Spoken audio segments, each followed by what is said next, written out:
Hello and welcome to this short Retail Tribe Just a Thought webinar. Taking no longer than it will take you to drink that cup of coffee you've made yourself, we'll explore a thought about how we can drive rounds and revenue. Hi, I'm Ian James, your host today.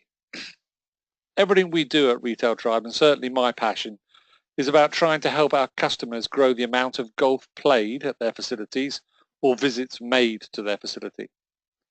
More golfers and more golf played is the rising tide needed to lift all boats in our industry, whether you're interested in more members, more rounds, more equipment or consumable sales, or more coaching revenue. The subject of this quick thought is the proposition that either engagement has become a missing link or we've forgotten the purpose of engagement at our golf facilities. Whichever it is, if we're not joining the dots between engagement and a great customer experience and more rounds and revenue, that means we're losing numbers, participants, rounds and sales. I hope I'm going to give you an insight into a very easy and simple change we can make with a big upside on rounds and revenue. I'm going to use coaching as a lead into this Just a Thought webinar. Coaching and engagement with a golf coach ought to be an engine for growth, a real engine for growth for our industry. Instead, I'm not sure it's valued anywhere near as highly as it should be. I'm not sure the GMs, general managers, are aware of the potential retention and activation upside. And I'm not entirely convinced our coaches think that retention and activation are their true goal when coaching. That means we're missing out on huge opportunity. As a consequence, I think the golf coach has become the most undervalued resource in our industry. Coaching engagement is disconnected from the marketing model. It's become a service as an end in itself. It isn't joined to the other business model goals like converted sales or nurtured customers or retained golfers. Those are rather become accidents of service. If we look outside of golf, can we imagine an Audi salesman engaging with a customer while on a test drive, good service and all? Can you imagine him being more focused on the driving skills of the potential purchaser than converting them into a sale after the drive? Of course, you might say that's because they're a salesman, and a golf coach, you might say, isn't a salesman. I might ask if good driving advice would help increase the enjoyment of the test drive experience. Would the salesman then give driving advice? They might. And certainly that's the case if we look at how Apple use engagement. Once a customer walks into an Apple store, Apple want to get that customer into an engagement with a genius as fast as possible. The genius will listen to the customer to discover how they could bring an Apple product to life for them. Maybe it's how to organize photographs of the grandkids and get a particular photo onto the home screen. The genius knows that in that engagement, they must deliver or improve on the experience the customer wants with the product. For the Apple genius, though, the engagement is very much a means to an end. If the customer has already bought the product, they know that improving the experience will mean they have a more loyal customer and one more likely to spend more on future Apple products.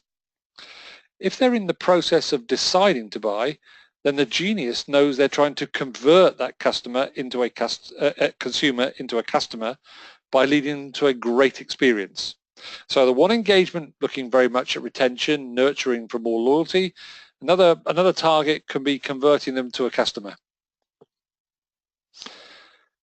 And that's how we see the role of the golf coach.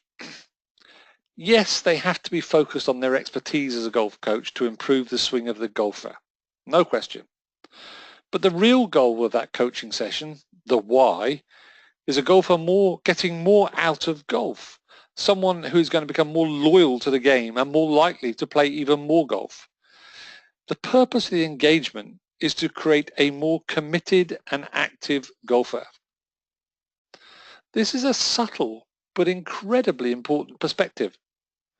If we're focused on the end goal of more commitment and more activation, what would we change in the lessons or clinics? At the very least, how should our golf coach, in this example, end her clinic? What discussion should she have with her students if we're connecting the dots between engagement and the goal and doing more than just delivering good service? Surely every clinic or lesson should end with key rounds and revenue questions.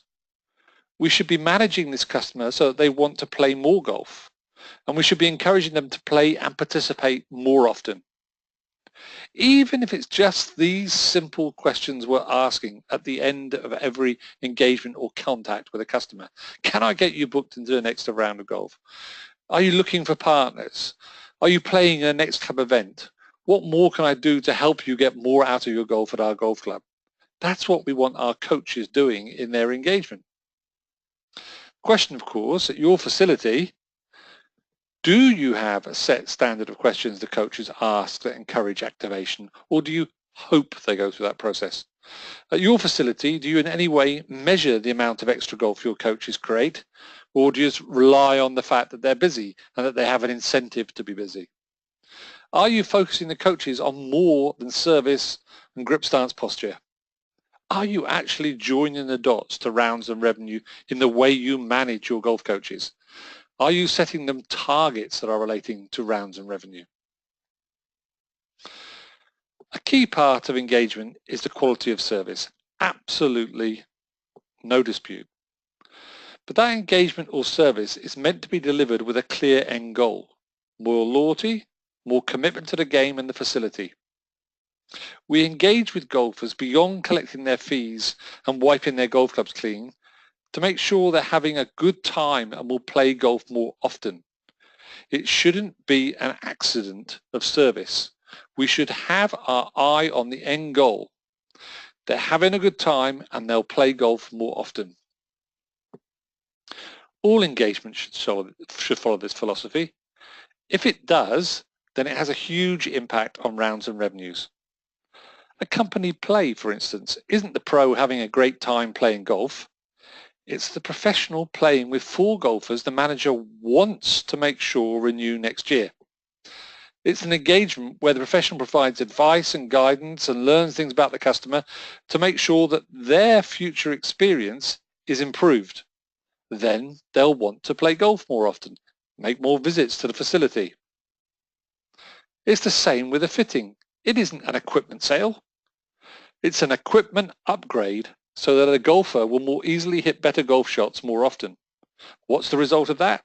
Happier golfer who will play more often. But a fitting is also 45 minutes to discover other ways that a golfer can be helped so that they'll become a more active and committed golfer at the facility.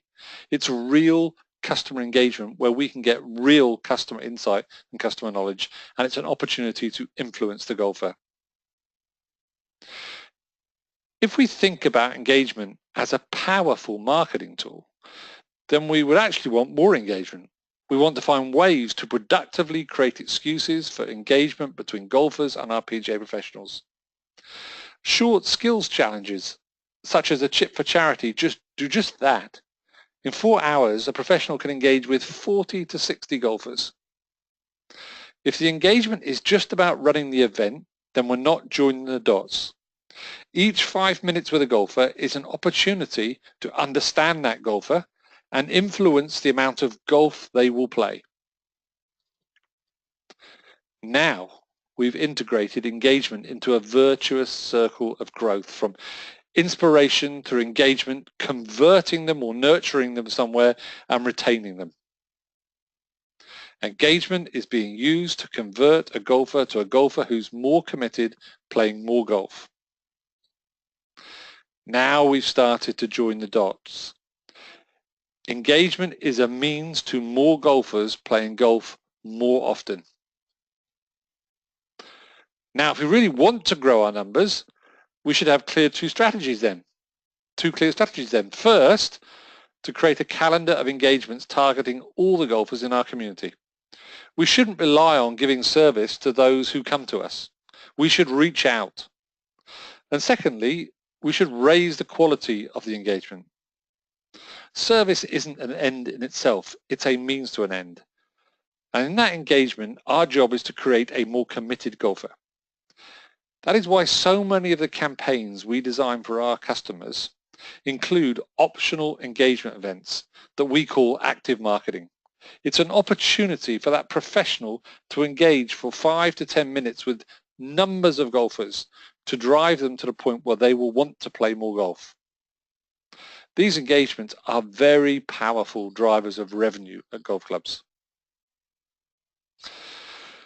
Thanks for listening to the end.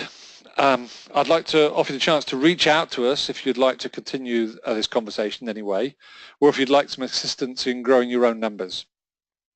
PGA professionals should be game changers for golfers and therefore game changers for our industry. Look out for more Just a Thought webinars. But for now, go out and be a game changer. Thank you very much.